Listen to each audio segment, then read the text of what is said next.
The number 47 took on a strange materiality. I saw the 2 digits, giant, all around me. I began to see women solely for their position in the march of time and of the aging process, the effects of which I would compare to my own.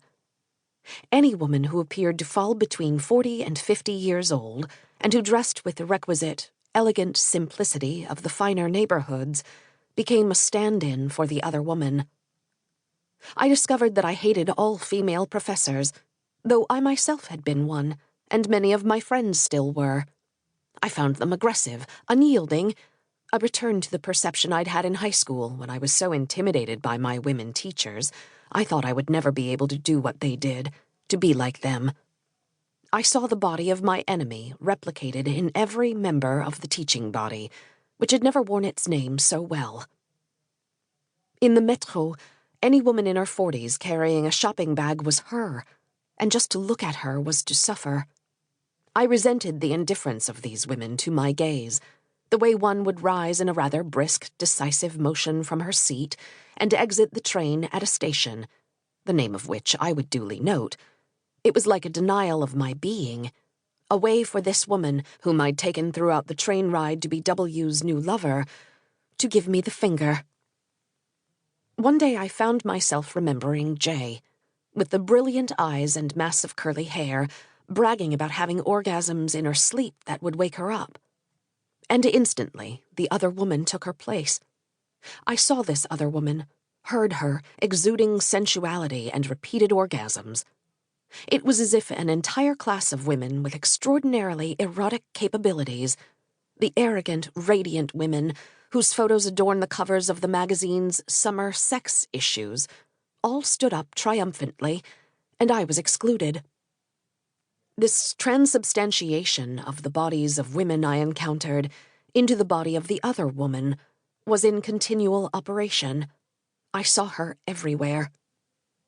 If, while glancing through the classifieds in Le Monde or the real estate section, I came across a mention of Avenue Rapp, this reminder of the street on which the other woman lived would so brutally overshadow the rest of my reading that I would understand nothing that came after it. There was now a territory, with borders stretching vaguely from Invalides to the Eiffel Tower, encompassing the Pont de l'Âme and the posh white part of the 7th arrondissement, which nothing in the world could convince me to enter.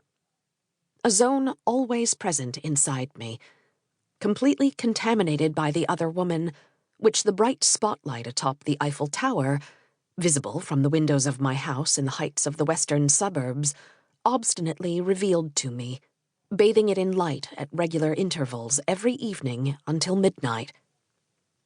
When for some reason I had to go into the Latin Quarter, the part of Paris other than the Avenue Rapp, where I ran the highest risk of running into him in the company of the other woman, I had the uncanny feeling that I was in a hostile environment, being watched from all sides. It was as if, in this neighborhood, which I had filled with the other woman's existence, there was no room left for my own. I felt like a fraud. To walk down the Boulevard Saint-Michel or the Rue Saint-Jacques, even when I had good reason to, was to expose my desire to run into them. With its vast accusatory gaze bearing down on me, all of Paris punished me for this desire.